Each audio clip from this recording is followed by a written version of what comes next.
Ukraine रासियानि जि war बे वारखौ लानानै जो बाइडेन बिथाङा मा बुंदों दिनै USA आव वाशिंटन DC आव बिथाङा मा बुंदों बेखौ नोंथांमोन आं बुंनो लादों। स' बिथाङा दिनै रासियानि सायाव मा बाथ्रा बुंदों बेखौ नोंथांमोन आं मोननैसो बुंनो लादों। थारैनो जानो हागौ नोंथांमोना बेनिफ्राय माखासे नलेजखौ मोनगोन माबायदि सुपार पावारनि खेलायाव रासिया जेननो थांगासिनो दं। नुनो मोनदों सुपार पावार स्टेटासखौ रैखा खालामना लाखिनायनि जि दावहा बे दावहाया किन्तु USA खौ साक्सेस जानाय बायदि जों नुहुरदों। USA नि एर'स्पेसआ रासियानि गासैबो रोखोमनि फ्लाइटनि थाखाय बन्द, गासैबो रोखोमनि बिरखंनि थाखाय रासियानि गासैबो रोखोमनि बिरखंनि थाखाय USA नि एर'स्पेसआ बन्द। जों रासियानि नंखायखौ थारजों नांदों, थारजों दावहा नांदों। जोंनि आर्मिया इउक्रेनाव थाङा, इउक्रेननि जानानै दावहा नांनो थाङा। नाथाय बे दावहाया इउक्रेन रासियानि बे दावहाया जारिमिनाव लिरजानाय थागोन। USA आ नेट' कान्ट्रिसफोरखौ जायखिजाया राहायै मदद खालामगोन, जायखिजाया राहायै रैखाथि होगोन आरो इउक्रेनखौ बे दावहायाव गासैबो रोखोमनि हेल्प खालामगोन। जो बाइडेन बिथाङा बुंदों बे दावहायाव रासियानि लोरबांथिया नुजाबाय। डेट मिन्स बे दावहायाव रासिया जेसेबां गोहोगोरा होननानै सानदोंमोन बे जायाखैसै, थारैनो रासिया लोरबां जाबाय।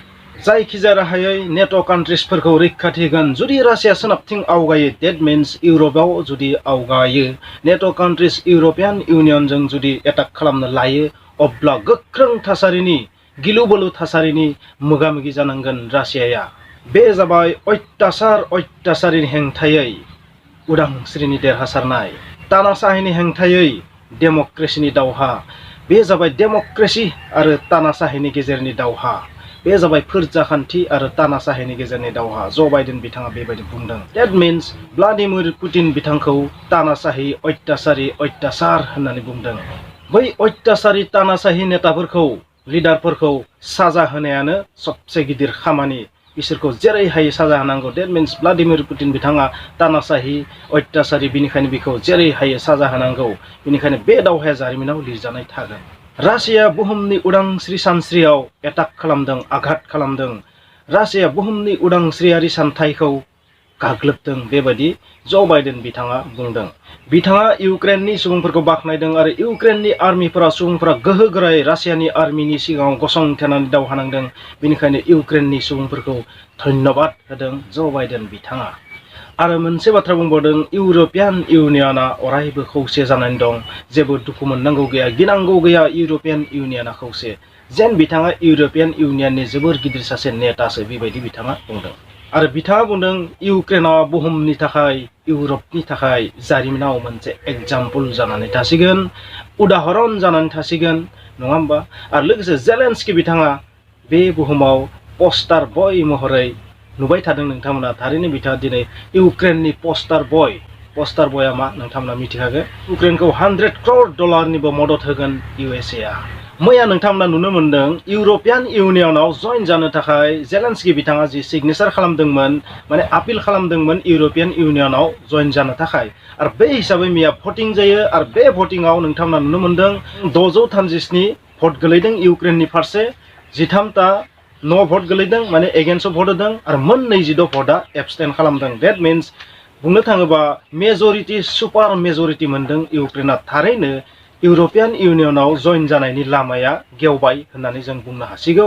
इउर'पियान इउनियनाव थारैनो इउक्रेना जइन जानो हासिगोन होननानै सानना लानो हासिगौ। स' बुहुमनि जि राजखान्थि बेवहाय मा सोलायनाय नुनो मोनदों। रासियाखौ गासैबो रोखोमनि बेन खालामनाय जादों आरो बे सुपार पावार मोननैनि गेजेरनि जि दावहा, बे दावहायाव फिन USA आनो देरहाफिनबाय होननानै बुंदों।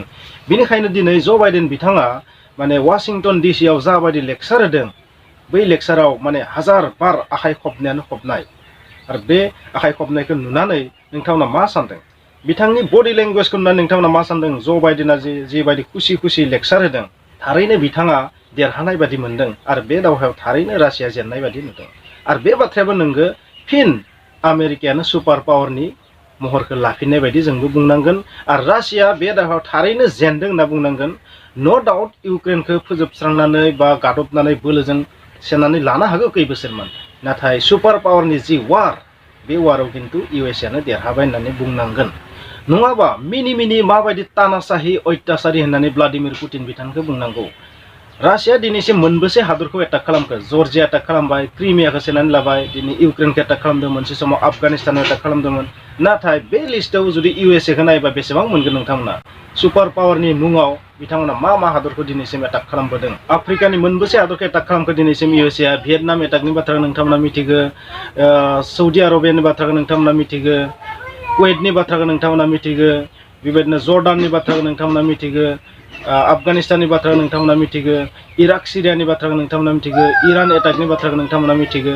स' इउएसए आ बबे हादरखौ एटाक खालामाखै दिनैसिम बे लिस्टखौ नायोबा? स' इउएसए आ जेब्ला सोरबा हादरखौ उग्रबादिनि नामाव एटाक खालामबा, उग्रबादिखौ फोजोबस्रांनो एटाक खालामबा, ओमफ्राय बे हादरखौ सेनानै लाबा बे तानासाहि जाया। नाथाय रासिया गावनि सेफटिनि थाखाय सोरबा हादरखौ एटाक खालामबा बे जायो तानासाहि, अत्यासारि।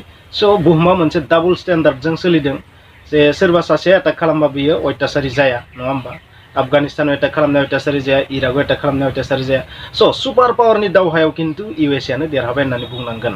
खारन इउर'पियान इउनियन आरो नेट' कान्ट्रिसफोरा गासैबो इउएसए नि जानानै दं। बे दावहाया थारैनो जारिमिनाव लिरनाय थागोन। मानो होनबा जेलेन्स्की बिथाङा जाबायदि गावसोरनि आर्मिफोरखौ, सुबुंफोरखौ उत्साह होदों, हादरखौ नागारनानै थायाखै। बिथाङा आश्राफ गनि बायदि गावनि हादरखौ नागारनानै थायाखै आरो रासियानि आर्मिजों दावहा नांनो थाखाय सिगाङाव गसंथेदों, उत्साह होदों, मटिभेट खालामदों। आरो बेबायदि मटिभेट खालामनायावनो बिसोरनि हादरनि सुबुंफोराबो, जेनेरेल पाब्लिकफोराबो हाथियार हमदों आरो रासियान आर्मिफोरनि सिगाङाव टेंकआव गसंथेनानै थारैनो रासियान आर्मिखौ कियेभखौ सेनाय बा इउक्रेनखौ गादबनायनिफ्राय गोबां गोजानाव लाखिनो हादों। दिनै दावहानि 6थि सान, 7थि सान, बे 6थि 7थि सानावबो जेबो खालामनो हायाखै। आरो बेनि थाखायबो जारिमिनाव लिरनाय थागोन रासिया माबायदि बे दावहायाव बेन जादों, मा बिथिङाव बेन जादों नोंथांमोना मिथिगौ। माखासे कम्पानिफोर जेरै ससियेल मिडिया कम्पानिफोर जेरै इउटिउब, फेसबुक, इन्स्टाग्राम, माने मेटानि आन्दाराव जेमन गोलैयो, आरो गुगोलाबो बेन खालामदों। बेबायदिनो माने आइस हकिनि आफाद फिफाया बेन खालामदों। बेबायदिनो आईओसी, राग्बी फुटबल बेफोरबो बेन खालामदों। माने गोबां बिथिङाव रासिया बेन जादों। आरो सुइफ्टनिफ्राय बेन जादों। नोंथाङा बे बाथ्राखौ मिथिनो मोन्दों। थारैनो सुइफ्टनिफ्राय बेन जानायबो मोनसे जारिमिन, नोंथांमोननि थाखाय बे इम्पर्टेन्ट जागोन होननानै आं सानो। थारैनो इउएसए आ गावनि एर'स्पेसखौ रासियानि थाखाय बेन खालामनायाबो मोनसे जारिमिन, नङा होमबा? बेखौबो नोंथांमोना गोसोआव लाखिजायो। आरो बेवहाय नोंथांमोना नुनो मोन्दों UNSC आव इन्डिया एबस्टेन्ट जादोंमोन निन्दा प्रस्ताबाव, UNGA आवबो प्रस्ताबाव इन्डिया माने एबस्टेन्ट जादोंमोन। बिनि भटिंआव निन्दा प्रस्ताबनि जि माने जेनेरेल एसेम्ब्लि जादोंमोन इउनाइटेड नेसन्सआव, बेवहायबो इन्डिया एबस्टेन्ट। स' बेफोरबो मोनफा मोनफा जारिमिन जे इउक्रेन रासिया वारनि समाव इन्डियाया UNSC आरो UNGA नि निन्दा प्रस्ताबाव भट होदोंना होआखैमोन, येस ना न' होदोंमोन ना एबस्टेन्ट जादोंमोन, बेफोर जोबोर इम्पर्टेन्ट पइन्ट, नङा होमबा नोंथांमोननि थाखाय। आरो माखासे रासियानि स्टेट मिडिया निउस चेनेलफोराबो बेन जादों, मनेटाइजेसनखौ डिजेबल खालामदों, नङा होमबा? मानो होनबा गासैबो बेबायदि कम्पानिफोरा बांसिन माने इउएसए नि जायो नालाय, माने बिसोर जेरै हायो बेबायदि माने खालामनो हादों। बेबायदिनो गुगोल मेपआ जाबायदि ट्रेफिकखौ बेन खालामदों इउक्रेनाव, बेफोरबो मोनफा मोनफा जारिमिन। आरो इउर'पियान इउनियननि जि भटिं इउक्रेनखौ सोनो थाखाय, बेवहाय 637 भट मोननायाबो मोनसे जारिमिन। 13आ न' भट होदों आरो 26आ एबस्टेन्ट जादोंमोन, एबसेन्टमोन, माने भट होआखैमोन बिथांमोना। आरो मोनसेबाव जारिमिना जाहैबाय ब्लादिमिर पुटिननि जि ब्लेक बेल्ट जुद' आरो ताइगान्ड'आव, बेखौबो लाफिननाय जाहैबाय।